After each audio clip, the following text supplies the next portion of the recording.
Patrolling space like a sentry, the satellite telescope SWIFT is on constant lookout for cosmic disasters. And when it finds one, down on Earth, word spreads quickly. Every few days, the satellite spots a violent eruption in deep space, sending dozens of stargazers scrambling. Whether they're seasoned pros or high school amateurs, their goal is the same. Go to camera focus mode, then we're going to need to move the dome. Casey? To catch a glimpse of a star in its final death throes. Going supernova.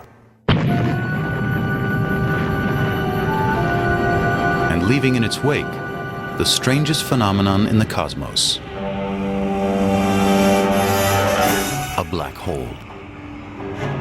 Nothing survives encounters with black holes. The black hole wins. It wins every time. When something falls into a black hole, it's essentially gone from our universe. They rip stuff apart and eat them. And then they burp and they're ready for the next course. And now, evidence of something even more ominous. A new kind of black hole, of unfathomable size and power. That's a big galaxy, and right down at the center, we think there's probably a black hole that's got a mass that approaches 1 billion suns. Today, scientists are finding black holes are bigger, stronger, and more destructive than they ever imagined. It creates energy fields that would fry any life in its vicinity. Not only do they consume everything that comes near, you stick your finger down in there, you ain't getting it back. But their power may reach across galaxies and beyond. Did the universe really have to be made with these things in it? We'd like to think they're far, far away. But what if, in our own cosmic backyard, there lurks the monster of the Milky Way? Right now on Nova.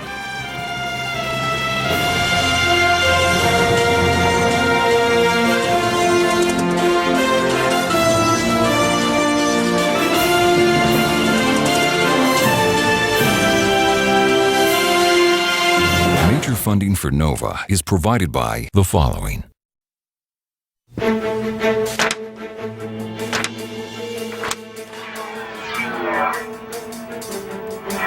This is just enormous. As he pores over a set of X-rays, Brian McNamara struggles to diagnose a complicated ailment. So that's pretty strange. But his patient isn't a person or any earthly creature. It's a cluster of galaxies, 2.5 billion light years away, with a giant blast of energy spewing from the center. This is the most powerful explosion in the universe since the Big Bang.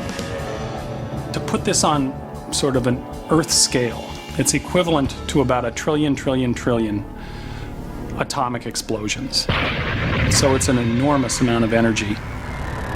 What could produce such awesome power? Whatever it is, it seems to live at the very core of galaxies. And many believe our own galaxy, the Milky Way, is not immune, harboring a powerful secret at its heart.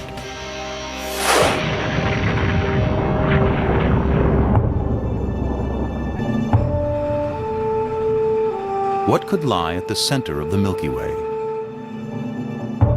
One of the pioneering explorers of our galaxy is Eric Becklin. He's been trying to unlock the mysteries of the galactic center for more than 40 years. But first, he had to find it.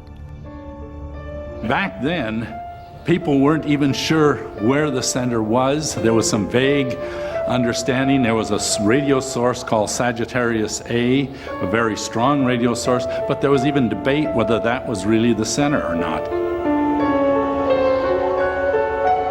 Examining other distant galaxies, astronomers knew that the center is usually the brightest spot, tightly packed with stars.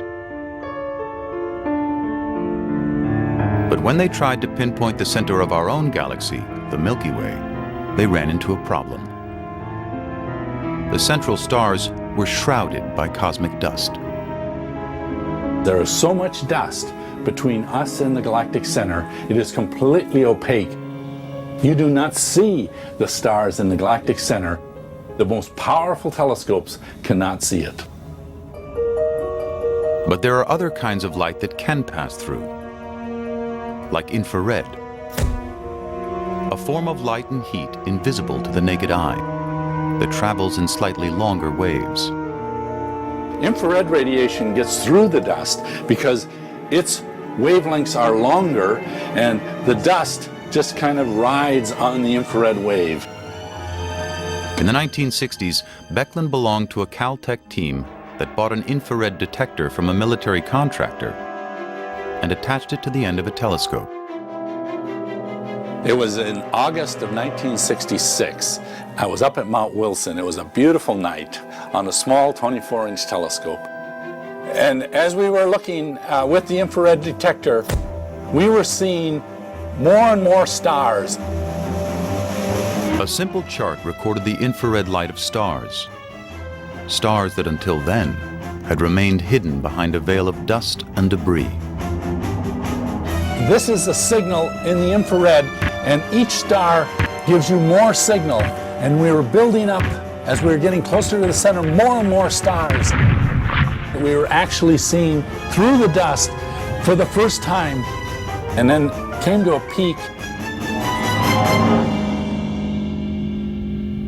and then back down again. And I knew immediately that that was the center of our Milky Way, and that I was the first person to actually see the star in the core of our galaxy.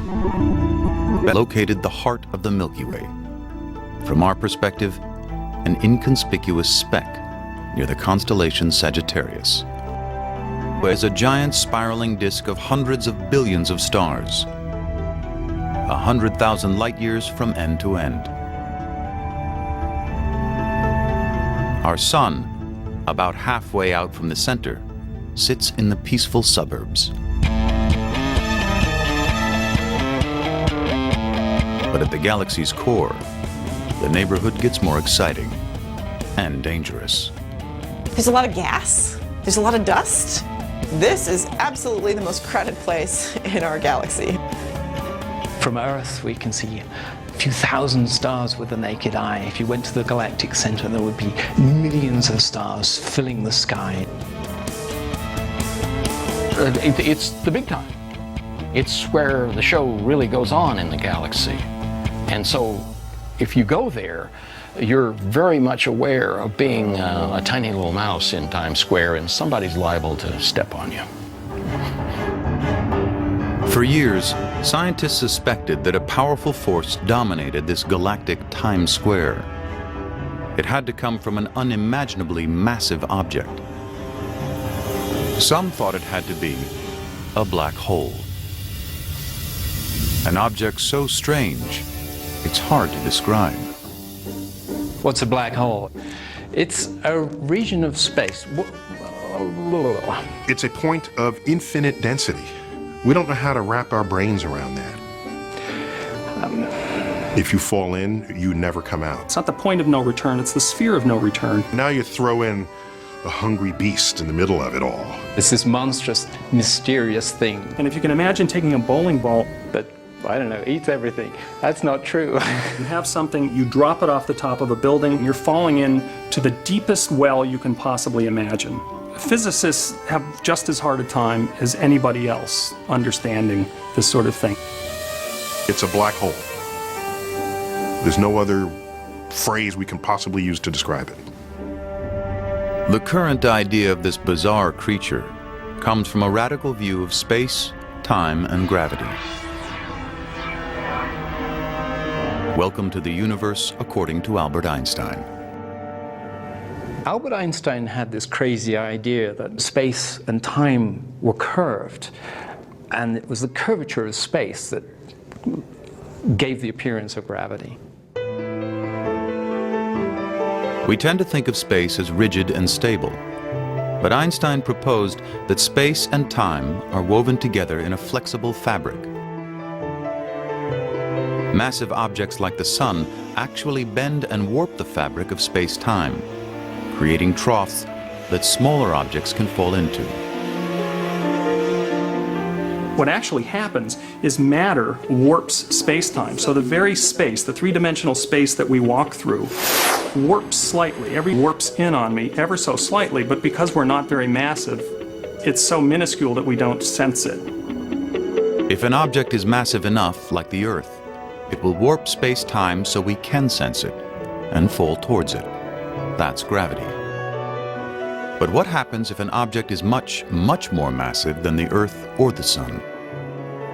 In theory, it could warp the fabric so much it would create an actual hole in space-time. Once something fell in, it couldn't escape, not even light itself.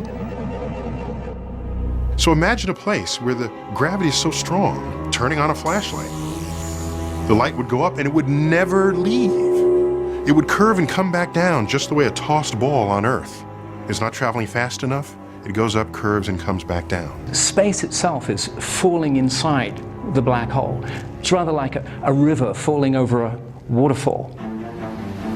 It's like that, except it's space itself that's falling over the cliff. There's a place where the space starts moving faster than light. So the light, which is trying to get out, it's rather like a kayaker trying to make their way upstream on a river that's going too fast. They get dragged down to the center of the black hole. Gravity becomes a riptide. The closer you get, the stronger the current. Eventually, you reach the event horizon, the point of no return. Deep inside, whatever goes in is lost in a point of infinite density.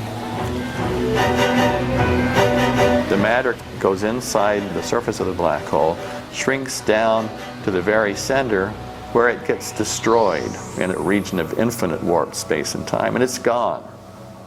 And so, it seems, are the laws of physics. At the center of a black hole, all equations break down. Even for physicists, what happens deep inside a black hole is a mystery. We're in want of a new idea about how to explain what matter does at the center of a black hole. We're in need of a new law of physics. Einstein himself concluded black holes were too strange to be real. Albert never really liked the idea of black holes. He thought they were anathema. This was something that nature should avoid. The places where space and time became infinitely twisted up, he thought, no, nature shouldn't allow that. Black holes are certainly odd beasts in the universe. They were thought to be peculiar, so peculiar as to perhaps not even really exist in the real world. Simply because your equations show that they can exist doesn't require that the real universe has them. But over the years, suspicions rose. Stars were found behaving strangely, orbiting invisible objects, moving faster than expected. Even though a black hole emits no light, is completely invisible, we know exactly what effect a black hole is going to have on its environment, on the stars in its vicinity, on the gas that wanders a little too close. So, will we ever see a black hole? No. But that's not what's important here. What's important here is we can see its paw print.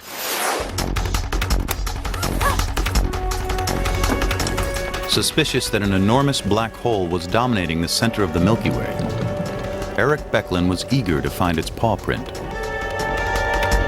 But even with infrared technology, when Becklin pointed the most powerful telescopes on Earth at his target, all he saw was this, just a blur. The biggest obstacle that we had was the turbulence in our own Earth's atmosphere was blurring the images. Even when the sky is clear, the gases in Earth's atmosphere are always on the move, distorting distant objects. To bring his view of the galactic center into focus, Becklin would need help. So he appealed to Andrea Ghez, an expert in dealing with the atmospheric blur. The problems of the Earth's atmosphere is very much like the problem of looking for a penny at the bottom of a river that's moving, where the water is moving by very quickly. That motion of the water distorts your image of the penny. Just like the motion of the air in our atmosphere distorts our images of astronomical objects. Gez agreed to take on the quest, to search for signs of a black hole at the center of the Milky Way. A decade ago, you couldn't look at the center of our galaxy with high resolution, so you couldn't distinguish stars from one another. Gez was able to correct the blurring effects of the atmosphere with a revolutionary new technology called adaptive optics. So this little animation shows you the benefit of adaptive optics.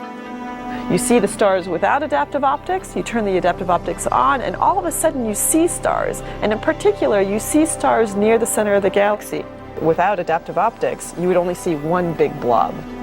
And those stars are in fact the most important for us to track. We track all of them, but these are the ones that are the key to the problem. I mean, it doesn't hurt to take more. Thanks to the new technology, the team could peer into the heart of the Milky Way with amazing precision.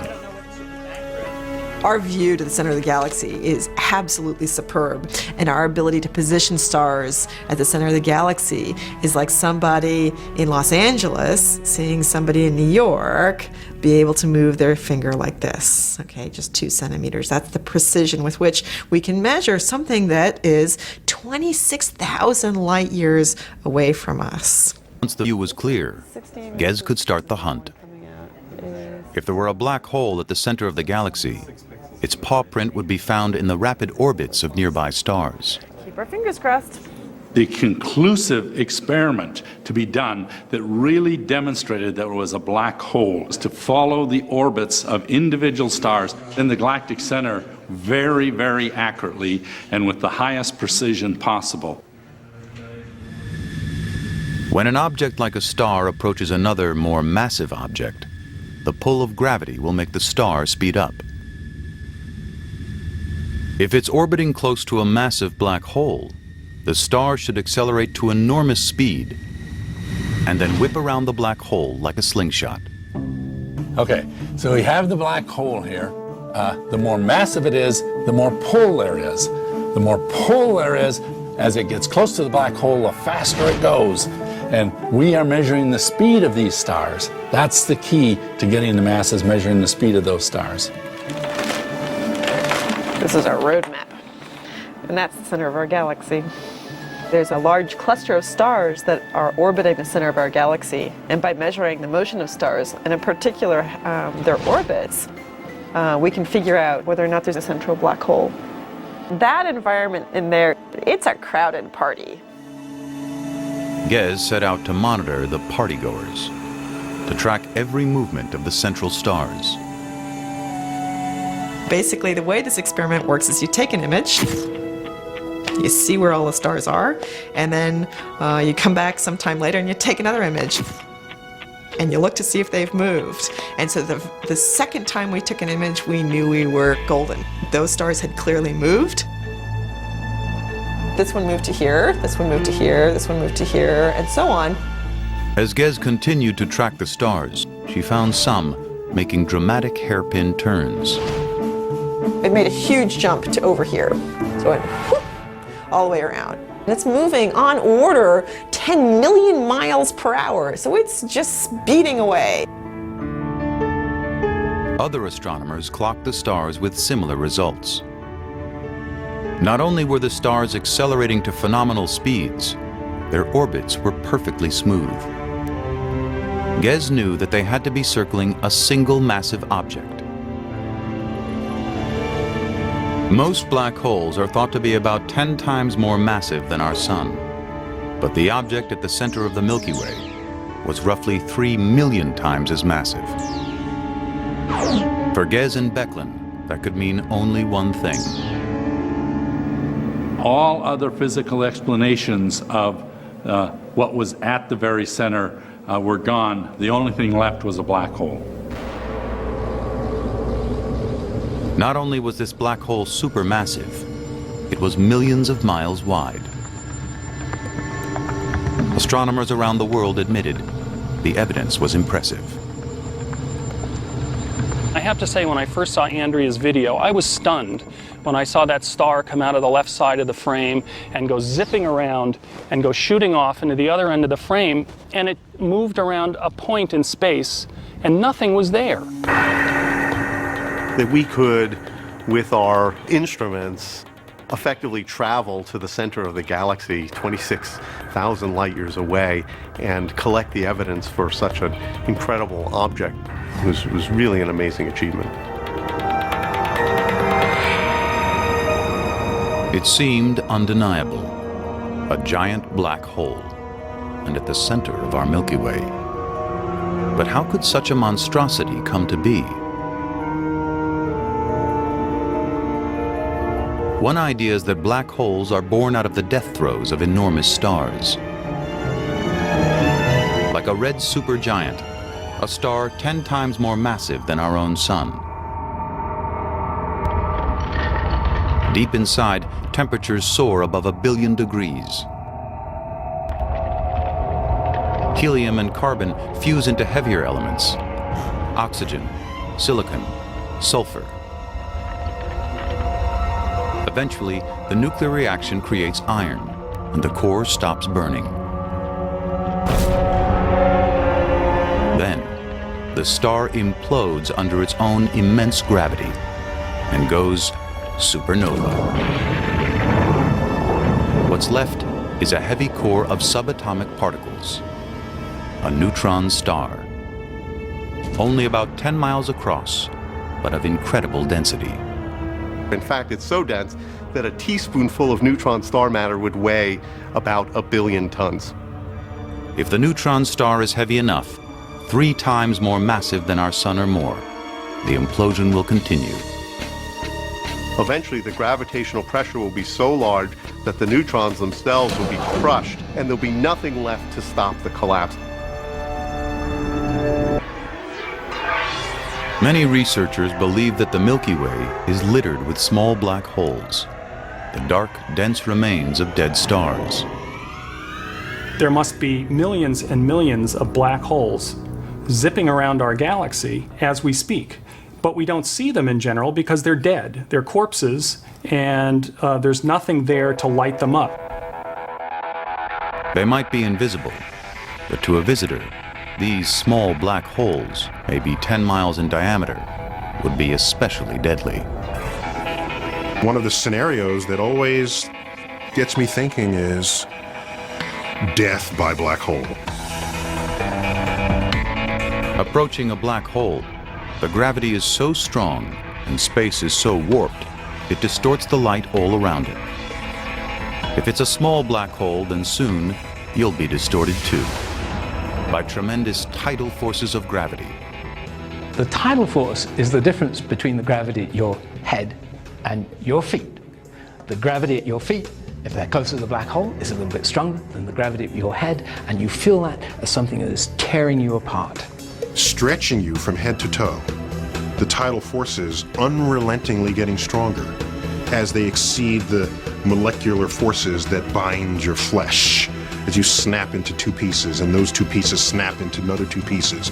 And ultimately, you will pull your atoms apart. You will be, as we say, spaghettified. And so you end up moving through space-time like toothpaste through a tube. And if I pick a way to go, that's how I'd want to go. It's got to be better than just getting buried. I mean, come on now. A supermassive black hole, 1 million times wider, might at first seem more inviting. Since it has a larger event horizon, the pull of gravity is more spread out. If you go to a supermassive black hole, the tidal forces are weak enough that you can fall not only through the event horizon, but deep down into the interior of the black hole. So, with a good spaceship, you might be able to cross the event horizon into the black hole itself. Now, thanks to a computer simulation based on Einstein's own equations, we can see exactly what such a trip would look like. The supermassive black hole is surrounded by swirling light beams.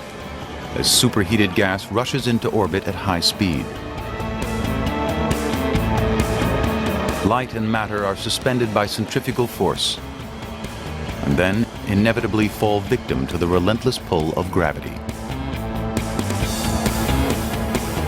At last you cross the event horizon, the point where nothing can escape. So let's imagine that we fall through the event horizon. That's the place where space is moving faster than light. We fall deeper down inside the black hole. But don't expect the black hole to be black. Deep within, there's an inner horizon, a logjam of trapped light and energy. At a certain moment, as we hit the inner horizon, there's this infinitely bright, blinding flash. And that's all the stuff that's been waiting there, trying to get out, is just held there at the inner horizon. Unfortunately, you wouldn't have long to enjoy the view. It would vaporize you.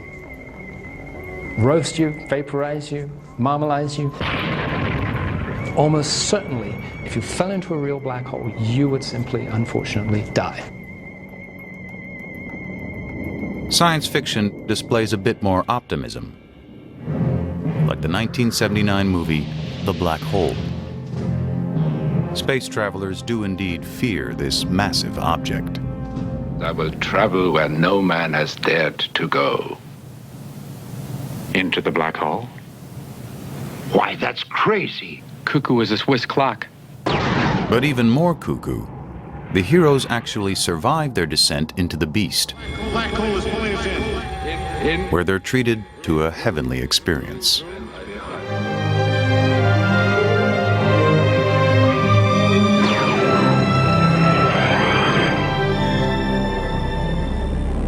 Popular culture has cast black holes as the freaks of the universe.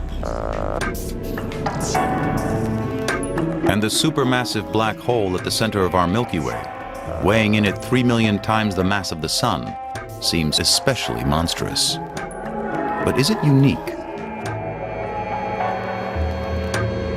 To find out, astronomers are probing distant galaxies to see if our giant black hole is one of a kind, or nothing special. The Sloan Digital Sky Survey is taking a census of the big galaxies within 1 billion light years. For every patch of sky, a steel plate is created. Each hole represents an entire galaxy within our view. Fiber optic sensors are plugged in. Each measures the distinctive spectrum of light emanating from a galaxy's core, and can detect signs of hot gas swirling into a black hole. You can see the results. Circled in red, virtually every major galaxy bears the signature of a supermassive black hole. That was pretty amazing. Before that, we thought, yeah, maybe a large number of galaxies have black holes in them, but every galaxy has a black hole?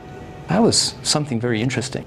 The closer we look to the centers of galaxies, the more we find these black holes, and the inventory is rising high.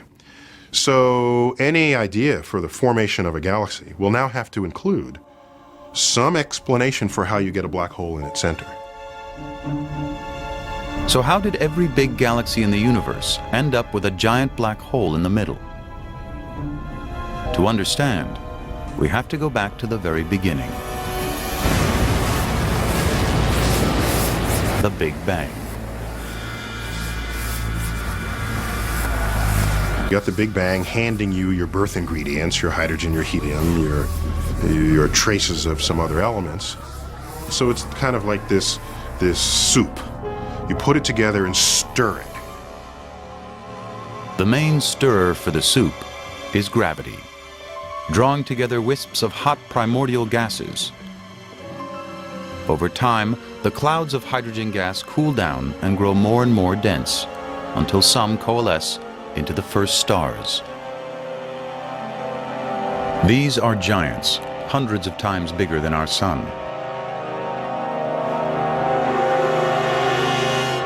They burn out quickly and dramatically in the flash of a supernova.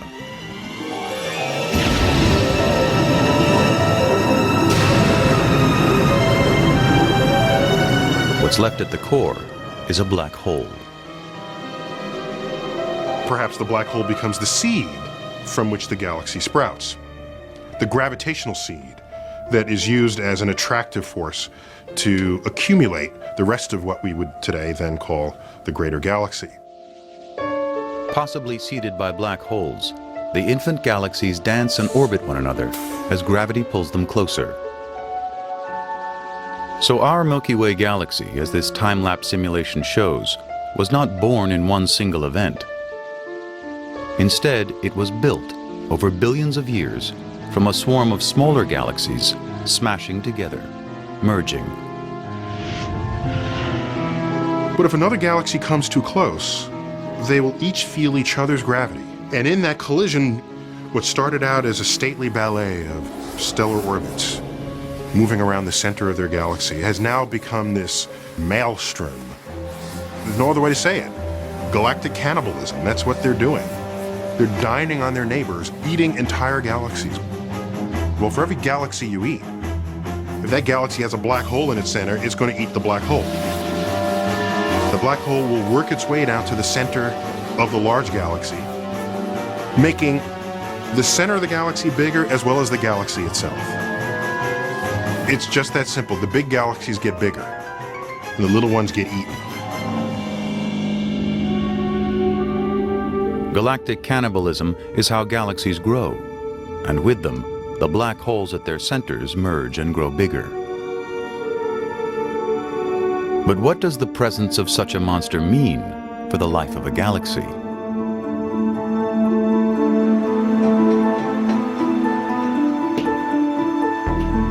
Brian McNamara believes he's found the answer, and it isn't pretty. That's it right there. We got it. That's it. Okay, so you want to go... McNamara studies the life cycles of the universe's biggest structures, galaxy clusters. There it is. That's the galaxy. So that's what we've been looking for. This is the giant central galaxy in a galaxy cluster. And each one of these little dots here on the screen is a giant galaxy as big as our Milky Way, maybe even a little bit bigger. And they're all bound together by their own mutual gravity. So they're all buzzing around this giant galaxy like bees buzzing around a hive.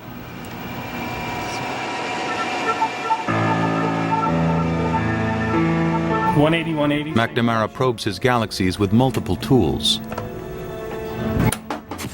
Optical telescopes, radio receivers, even X-rays. Oh, there we go. Check that out. X-ray images reveal a vast cloud of hot gas through the whole cluster, across hundreds of thousands of light years. There's an atmosphere of gas that pervades the entire galaxy cluster, and it's an atmosphere like our atmosphere, except that it's far less dense and it's much, much hotter. But when McNamara looked at X-rays of the gas around certain clusters, he saw that vast clumps of it appeared to be missing.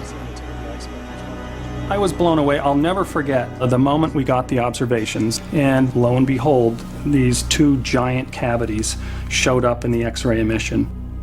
The size of the cavities was astounding. That's 200,000, 600,000 light years from end to end. So between that cavity here and this cavity here, we could stuff 600 Milky Ways in there. It's just astonishing. The energy involved is huge. Something powerful had pushed the gas away, across vast regions of the universe. McNamara traced the power source to the center of a giant galaxy, a supermassive black hole. So we could see the beam coming out of the black hole and ending up in these big cavities.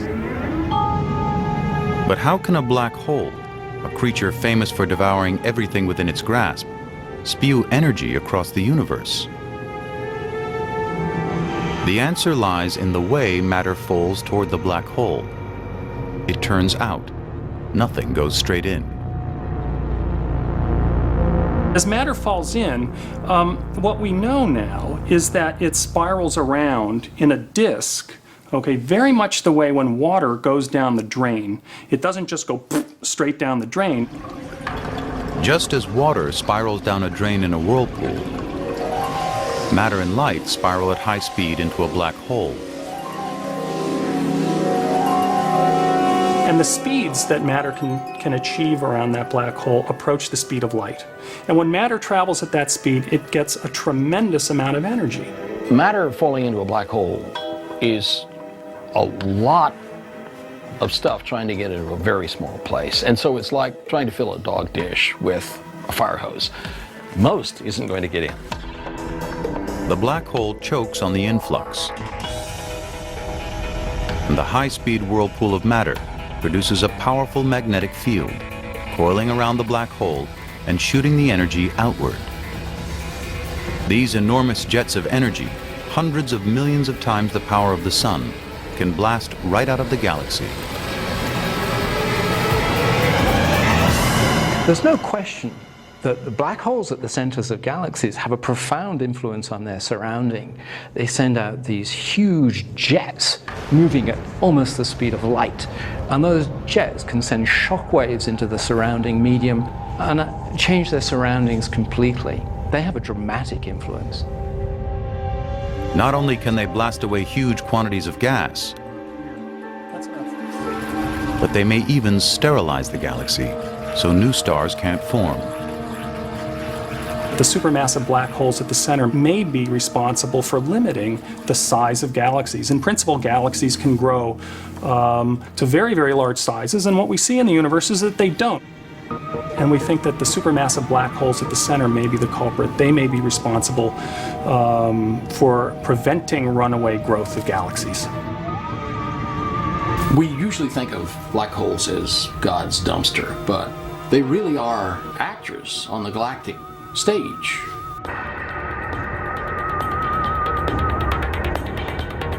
If supermassive black holes can wreak so much havoc, what's to stop our own monster of the Milky Way from wiping us all out? It all depends on the monster's diet. Most of the time, a black hole isn't eating. It fasts more than it feasts. But when a black hole feasts, it can have a tremendous effect on the surrounding galaxy. The more black holes chow down, the more matter and energy will blast outwards. One of the key differences between galaxies with supermassive black holes is whether or not their black holes are lit up, because they're basically binging on a lot of material in its surroundings. For years, our black hole seemed to be fasting, and the Milky Way was peaceful. But in 1999, the Chandra Space Telescope detected a powerful signal from the galactic center. Station 34, Chandra OC. An explosion near the event horizon. Is this the beginning of a black hole binge? For trackers of the galactic center, the blast is a wake-up call. It was a hot piece of news. A remarkable fact for all of us was, for many years, how inactive the black hole was. And all of a sudden we saw, well, there's an object there which wasn't there before. Reinhard Genzel has been watching the galactic center for nearly 2 decades. Like Andrea Ghez, he's been tracking the orbits of stars, helping to prove the existence of a black hole at the heart of the Milky Way. Now both Genzel and Ghez will shift their focus and try to measure the black hole's appetite. One of the big mysteries about the black hole at the center of the galaxy is when we see emission matter falling onto the black hole, or rather the black hole eating up its surroundings. Genzel and Ghez are joining a worldwide effort. Chandra in orbit will take X-ray pictures of the galactic center. At the same time, 5 major observatories on the ground will probe the black hole, all trying to count calories. Genzel heads south to Chile, while Gez and Becklin climb a mountaintop in Hawaii. Telescope time is precious. There's no room for mistakes. When you're there, it's an incredible rush. I mean, you're very much on for the few nights that you're there, hoping the weather cooperates, hoping that the instrument cooperates. How's the Yak 4 look on the oscilloscope? Does the timing look okay? Better now. Okay, let's see if there's something there. Madeline, we're ready to go? The teams have 5 short nights to find out how much the black hole is eating by measuring the energy that flares out. Zoom in a little bit more. All right, so first night. Doesn't look like we've got any flares. Chandra headquarters in Cambridge, Massachusetts. The first night turns up only noise. 4 more chances, guys. Night 2. Chile has problems. No, we have to redo the acquisition of it. Even if there are flares, the Chilean telescope can't see them. It was, the correction was... Unstable. Yeah, unstable. A patch of humidity is confusing the computers.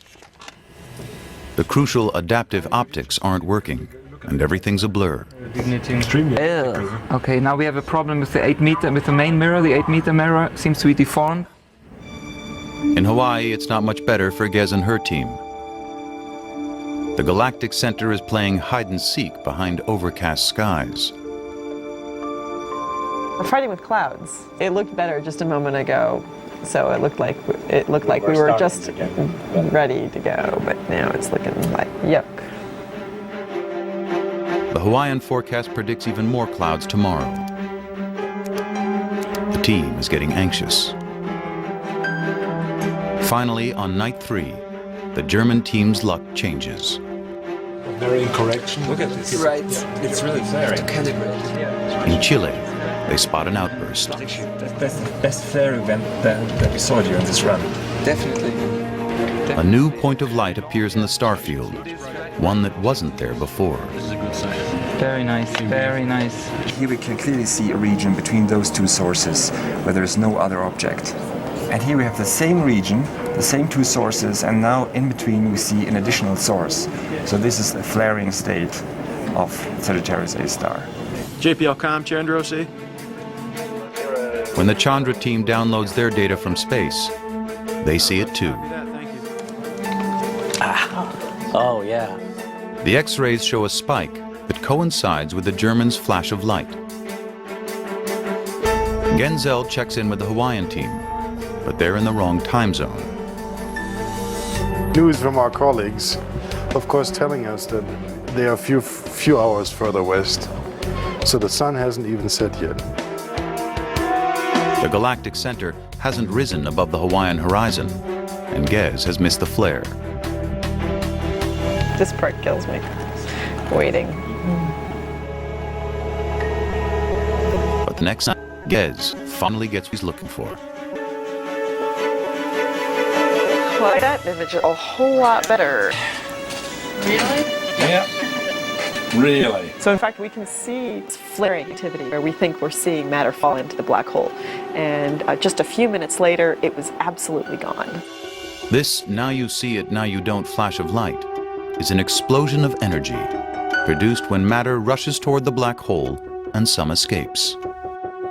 We were taking measurements and you didn't see anything from the black hole. All you saw was a star, and then bam, it was there and bright. And 15 minutes later, it was gone. So that was our moment to make the measurement, and it was extremely exciting to know that we'd actually been able to catch it. The teams are thrilled to capture a handful of flares at the heart of the Milky Way, but they're just snacks. Nothing compared to the giant jets seen in distant galaxies.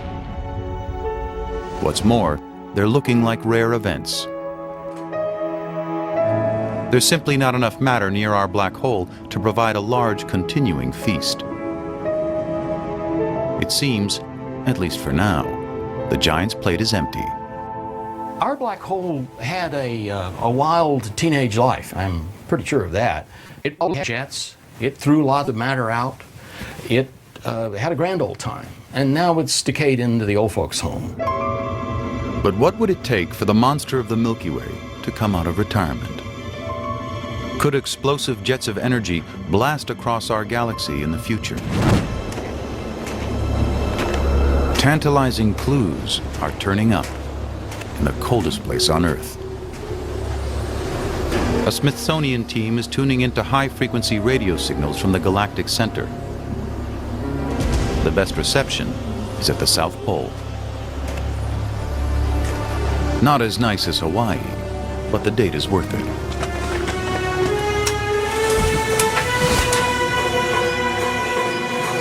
There's some of the gas falling in toward the black hole in the galactic center. Reading the radio signal, Anthony Stark detects just small amounts of gas feeding the black hole. Nothing too serious, but farther out, about 400 light-years from the galactic center, he can see signs of something much more alarming. A vast ring of matter is gradually growing bigger. This storage ring then builds up until it coagulates into a single gigantic cloud of about 30 million solar masses. When the ring reaches a tipping point, it will condense into a giant cloud, triggering a dramatic starburst event, a storm of stars forming and dying quickly. What's left of the gas cloud will spiral down into the grasp of the black hole, which then rapidly spirals in and feeds the black hole in the galactic center, making the Milky Way an active galaxy. When the feasting starts, the fireworks will be seen across the Milky Way. But don't bother marking your calendar. Dinner time isn't scheduled for at least 10 million years. The Milky Way will survive its black hole's upcoming feast, but it isn't likely to survive the threat further down the road: galactic cannibalism. Our galaxy, the Milky Way, is not immune from these colliding galaxy scenarios.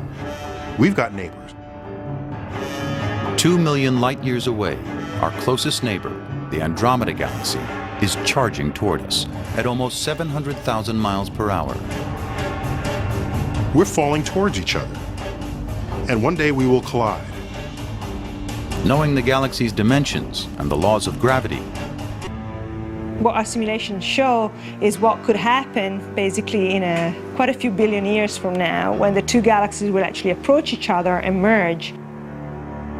the merger will take more than 2 billion years, while the galaxies circle and entwine. Imagine what that might look like from another galaxy. They'll see two grand, beautiful spiral galaxies moving towards each other, slowly losing their shape. They'll see new avenues where stars and gas can funnel down towards this newly formed center, feeding this reborn monster. The collision will send a blizzard of stars and gas in all directions. Some will shoot toward the crowded core of the new galaxy, spurring massive explosions. In the process of merging, there will be a very strong starburst event occurring at the time of the merger as all of the gas is being funneled towards the center. Amid the turmoil, chances are our little solar system will either witness a spectacular show or be flung out of the galaxy into the voids of space. The Milky Way will be destroyed. But what about the black hole at its center? Most likely, it will merge with Andromeda's, a monster 50 times larger. Stars and galaxies may come and go, but supermassive black holes just get bigger. Once considered freaks of the cosmos, black holes are coming into their own, claiming their place center stage in a violent, changing universe. as we forge ahead in trying to understand how we came into being and how all of the matter got put down in the universe, we can't leave black holes out of the picture because it seems they play a fundamental role on very, very large scales. Black holes not only wreak havoc upon the landscape in which they're embedded, they actively shape the landscape. So black holes are kind of the spice of the universe. Black holes are a major player in the evolution of the things that light up our night sky. They are, in a sense, the secret shadows behind the walls of the galaxy.